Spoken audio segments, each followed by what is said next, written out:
Dr. Kornbluth, at MIT, does calling for the genocide of Jews violate MIT's code of conduct or rules regarding bullying and harassment? Yes or no? If targeted at individuals, not making public statements. Yes or no? Calling for the genocide of Jews does not constitute bullying and harassment? I have not heard calling for the genocide for Jews on our campus. But you've heard chants for intifada. I've heard chants, which can be anti-Semitic depending on the context, when calling for the elimination of the Jewish people. So those would not be according to the MIT's code of conduct or rules? That would be investigated as harassment if pervasive and severe. Ms. McGill, at Penn, does calling for the genocide of Jews violate Penn's rules or code of conduct? Yes or no?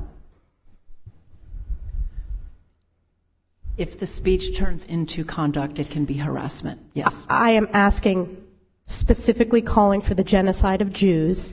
Does that constitute bullying or harassment? If it is directed and severe or pervasive, it is harassment. So the answer is yes. It is a context-dependent decision, Congresswoman. It's a context-dependent decision. That's your testimony today. Calling for the genocide of Jews is depending upon the context. That is not bullying or harassment. This is the easiest question to answer yes, Ms. McGill. So is your testimony that you will not answer yes? If the yes or no? If the speech becomes conduct, it can be harassment, yes. Conduct meaning committing the act of genocide? The speech is not harassment? This is unacceptable, Ms. McGill. I'm going to give you one more opportunity for the world to see your answer. Does calling for the genocide of Jews violate Penn's code of conduct when it comes to bullying and harassment? Yes or no? It can be harassment. The answer is yes. And Dr. Gay, at Harvard, does calling for the genocide of Jews violate Harvard's rules of bullying and harassment? Yes or no? It can be, depending on the context. What's the context?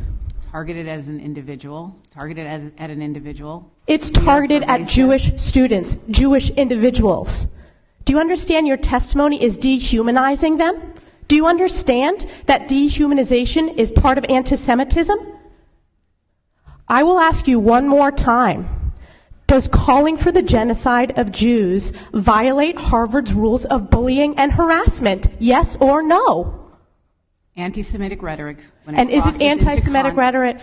Anti-Semitic rhetoric, when it crosses into conduct that amounts to bullying, harassment, intimidation, that is actionable conduct, and we do take action. So the answer is yes, that calling for the genocide of Jews violates Harvard Code of Conduct, correct? Again, it depends on the context. It does not depend on the context. The answer is yes, and this is why you should resign. These are unacceptable answers across the board.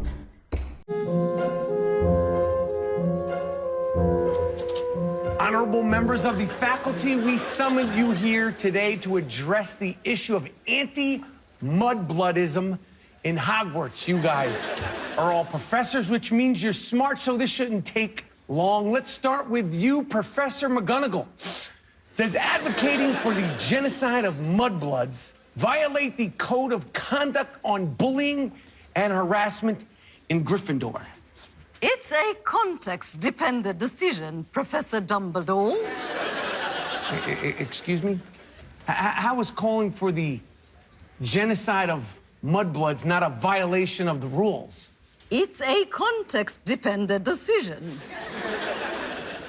What the hell is wrong with you, Professor McGonagall? Aren't you supposed to be one of the good guys in this story? You're telling me that calling for genocide is dependent on the context? Oh, yes.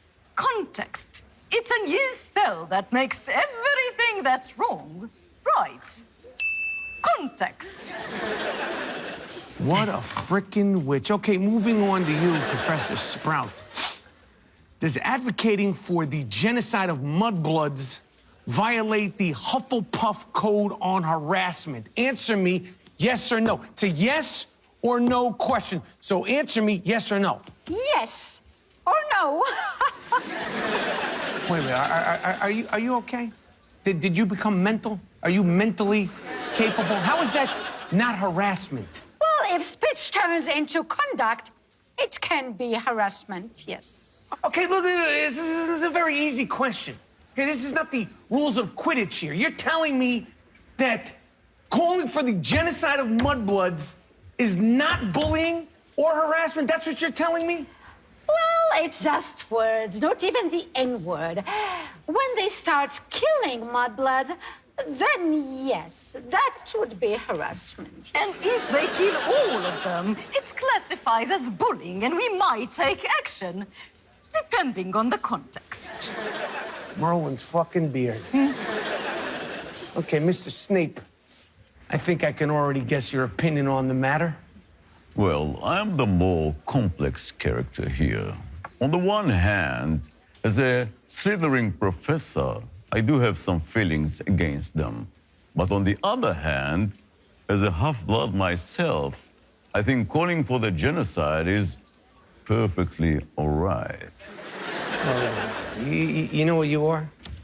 You are a self-hating mudblood, which is the worst kind of mudblood. I prefer the term half-blood. I want to Avada Kedavra myself in the fucking head. What happened to you all? This used to be a good school when I left you in book 6, which, by the way, was the best one. Have the dark forces penetrated the castle walls? Who was it, Voldemort? It's the state who must not be named. Yes, the Qataris. Really? Well, how much are they paying you? Oh, they shit dollars on us. Give me a figure, like, Well, just give me something.